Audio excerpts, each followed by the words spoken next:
I like my family, my kids, and my life. I wish that were more private. I don't know how many people really want to be sort of scrutinized in that way. But 7 years later, Affleck can't keep quiet anymore. In 2025, he made an admission that stunned Hollywood. The real reason their marriage ended had nothing to do with alcohol or affairs. Garner knew this secret the whole time. She protected him by staying silent. What Affleck finally revealed explains why she really filed for divorce and why she still helps him today. The truth will shock you. Ben Affleck was born on August 15, 1972 in Berkeley, California at Alta Bates Summit Medical Center. His full name was Benjamin Gaza Affleck Bolt. His mother, Chris Ann Bolt, had studied at Harvard and worked as a teacher, while his father, Timothy Byers Affleck, chased dreams of writing and acting. But dreams didn't pay the bills. So when Ben was just 3 months old, the family packed up and moved across the country to Falmouth, Massachusetts. That same town saw the birth of Ben's younger brother, Casey. In 1975, the Affleck household always had the smell of books and the sound of plays being read aloud. Chris would quote Shakespeare at night. Tim brought home theater scripts, but there was also drinking. Tim couldn't hold steady jobs and bounced between carpentry and custodial work at Harvard. They kept moving through towns, through apartments, trying to find something that stuck. Even with all the instability, the creative spark stayed lit. Ben was just a kid when he sat quietly backstage watching Boston actors rehearse. That curiosity never left. By 1983, when Ben was 11, his parents made the split official. The drinking had taken its toll, and Chris had been holding everything up for too long. She moved Ben and Casey into a small place in Cambridge. Her teacher's paycheck barely stretched. There were food stamps, hand-me-down clothes, and not much room. But she never let go of the arts. She pushed Ben to keep performing even when their world felt like it was falling apart. Ben got his first big chance at just 7 years old. In 1984, he was cast in the PBS series The Voyage of the Mimi. It wasn't just pretend. It had real scientists, real expeditions, and a kid actor trying to remember complicated dialogue about whales and sonar. That show didn't just air in one town. It aired everywhere. Kids from all over the country saw Ben on screen. That same year, while the show made its debut, his parents' divorce reshaped his life. His weekends were split between a cluttered apartment filled with unsold scripts and a modest home where every dollar counted. 2 years later, when he was 14, Ben starred in Wanted, The Perfect Guy, an ABC special. It tackled peer pressure and identity, topics Ben understood more than people knew. He was already used to walking into rooms full of strangers, already learning how to switch masks depending on who was watching. That role proved he could do more than memorize lines. He could feel them. Around that time, things got harder at home. Tim moved to Los Angeles, chasing one more screenwriting dream. Chris tried homeschooling Ben to help him manage the growing pressure of acting jobs in a competitive school system. It gave him flexibility, but it also made him feel cut off. Different. Acting became more than a hobby. It became a way to keep going. By 1989, Ben stepped onto the set of The Flash.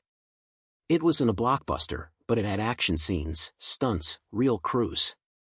He was just 17, but already more seasoned than some of the adults around him.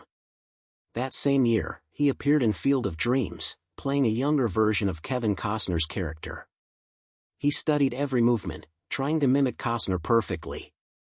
It was just a few flashback scenes, but they required long days and real discipline. Ben met Matt Damon back in 1984 at Cambridge Ring and Latin School. Both were 12. Both loved drama class. They bonded over improvisation, local slang, and the idea that maybe they could do this thing together. They wrote skits. They studied scenes. And later they moved to Los Angeles with barely enough money to eat. Ramen noodles, shared rooms, and a lot of rejection. They auditioned for over 100 small parts. Some jobs paid, most didn't. But every no pushed them to write their own yes. Ben dropped out of the University of Vermont after just one semester in 1991. He wanted to act. Nothing else fit. The struggle became fuel. He and Matt knew they had something to say, and eventually that something became Good Will Hunting, but before that script changed their lives, Ben played a quarterback named Chris Ree in School Ties in 1992. It was a role filled with tension. He had to bully a Jewish classmate, shout cruel words. It wasn't just acting. Ben tapped into what he'd seen growing up in Cambridge. The way rich kids looked down on others, the invisible lines drawn between neighborhoods. Somewhere in that early rise came a harsh lesson. During the voyage of the Mimi, a tabloid printed a rumor about Ben having a fling with a 15-year-old co-star. He was just 12. He denied it, but the damage was done. It was his first taste of what it meant to be famous, even a little. That people would make stories out of shadows, and those shadows could follow you for years. In 1992, Ben Affleck and Matt Damon were broke, living in a cramped Los Angeles basement and trying to stay afloat as struggling actors. They started writing the first 40 pages of Good Will Hunting with no money, no backing, just a story shaped by their own lives. What began as a one-act play slowly turned into something much bigger. Over 3 long years, they rewrote the script again and again, sharpening every scene and pushing deeper into the emotional weight of the characters. They didn't do it alone. Terrence Malick stepped in and told them the story would feel stronger if Will didn't chase Skylar at the end. That idea shifted everything. The emotional core of the film began to form around loss, choice, and staying true to yourself. Then came William Goldman. He stripped away 60 pages of action fluff and told them the heart of the movie was the bond between Will and his therapist Sean Maguire. That focus changed the tone. Rob Reiner also weighed in and pushed for more clarity in the emotional turns. These behind-the-scenes mentors took a raw draft and shaped it into something honest. When it came time to sell the script in 1994, Castle Rock agreed, but only gave them 6 months to get another studio if they wanted full control. It nearly fell apart. The deal almost died until Kevin Smith passed it to Miramax. That move saved the film. In 1997, Gus Vans came on as director and the casting process began. Affleck landed the role of Chucky Sullivan, but the part wasn't easy. He spent weeks training his voice, listening to South Boston locals, working to get the dialect right. He didn't want to sound like a tourist. He wanted to sound like he lived there his whole life.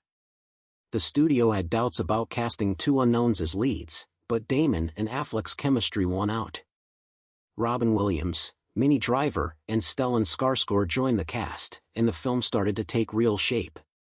The scene that hit hardest came late in production. Chucky tells Will that the best part of his day is the 10 seconds when He walks up to his door and hopes Will's gone. That scene wasn't scripted, word for word. They shot it on a rainy night. It took 12 takes. Affleck was improvising, channeling every fear he had of being stuck in one place, never making it out. The words came from him, not just the script. Damon cried on set. Vans didn't stop him. The crew stayed silent. Everyone felt it.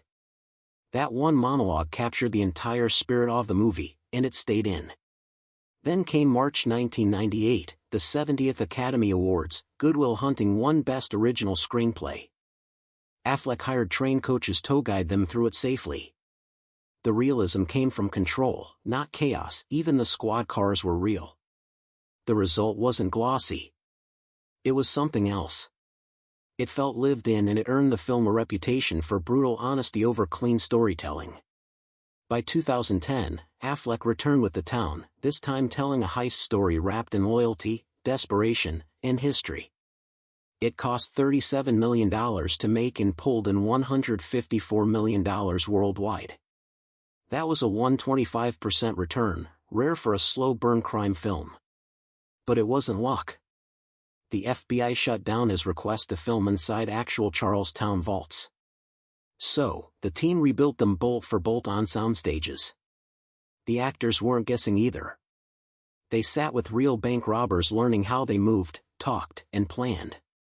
One of the biggest sequences set inside Fenway Park took 10 days to shoot. The tension didn't come from effects. It came from the clock ticking. Everything was filmed in real time. It showed. But making The Town nearly collapsed when Affleck clashed with his cinematographer. they couldn't agree on how the city should look. One wanted Hollywood shine. Affleck wanted Boston's bruises to show, so he fired him. Mid-production. It was risky. He brought in Robert Elwit instead, a longtime collaborator who'd earned his name shooting There Will Be Blood. Elwit filled the screen with moody neon and shadow, and that visual punch helped land the film a 94% rating on Rotten Tomatoes. People noticed, critics knew the story was strong, but the way it looked made it unforgettable. Affleck didn't stop at lighting. He took control of the sound, too. He dropped $2 million of his own money into post-production. He wanted the gunfire to echo the way it did in real Boston robberies. So, they went to local ranges, shot live rounds, and built every sound from scratch. It paid off. The Oscar nomination for Best Sound Editing wasn't handed to the film. It was earned. Every detail was deliberate. Affleck wasn't making action films. He was making memories that hit you in the gut. When he put on the cape in Batman v Superman in 2016, the transformation wasn't just emotional. It was physical.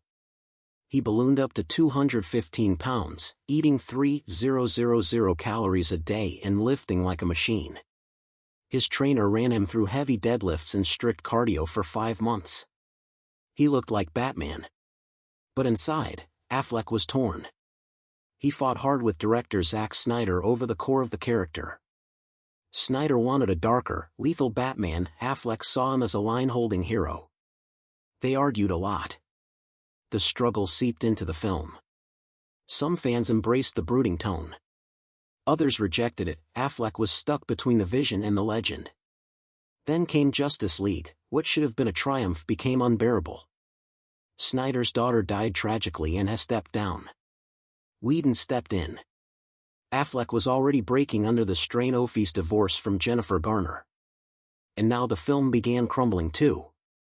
He was shooting scenes for 18 hours straight, barely sleeping. He was emotionally hollow, physically burned out, and the tone kept shifting. What started as Snyder's gritty epic turned into something awkward and mismatched. Affleck said it himself. It was one of the darkest chapters of his life. That chapter came to a head when he walked away from directing the Batman in 2017. Publicly, he said it was personal. Privately, it was survival. The darkness off the script was feeding into his own. He entered rehab, battling alcoholism and depression. The Batman script was making it worse. He couldn't live in that headspace anymore. So, he let go. Warner Brothers brought in Matt Reeves. The direction changed. Affleck's time in the Batcave was done, and he admitted that stepping away probably saved his life. But even after he walked away, the noise followed him. In 2021, a forgotten audio recording from a 2010 GMA interview suddenly leaked. In it, Affleck was yelling at a producer about sloppy sound quality. It was raw, it was angry, and it was real. The media twisted it into another Affleck meltdown, but to some it was a rare peek into the pressure he carried every day. The expectations, the labels, the narratives, none of them came from him. They came from people who wanted a version of him that never truly existed. That leak didn't destroy him. It showed he was human, flawed, tired, cornered. By 2023, Affleck's final curtain as Batman came in, The Flash. His role lasted just 10 days on set, but the paycheck didn't reflect that. He earned $25 million for those 10 days. That number said it all.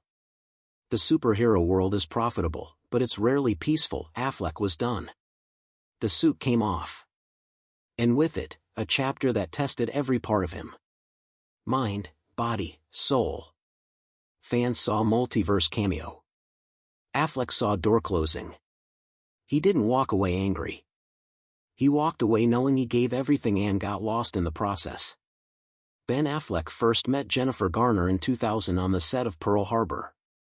He was playing a World War II pilot and she had a small role as a nurse.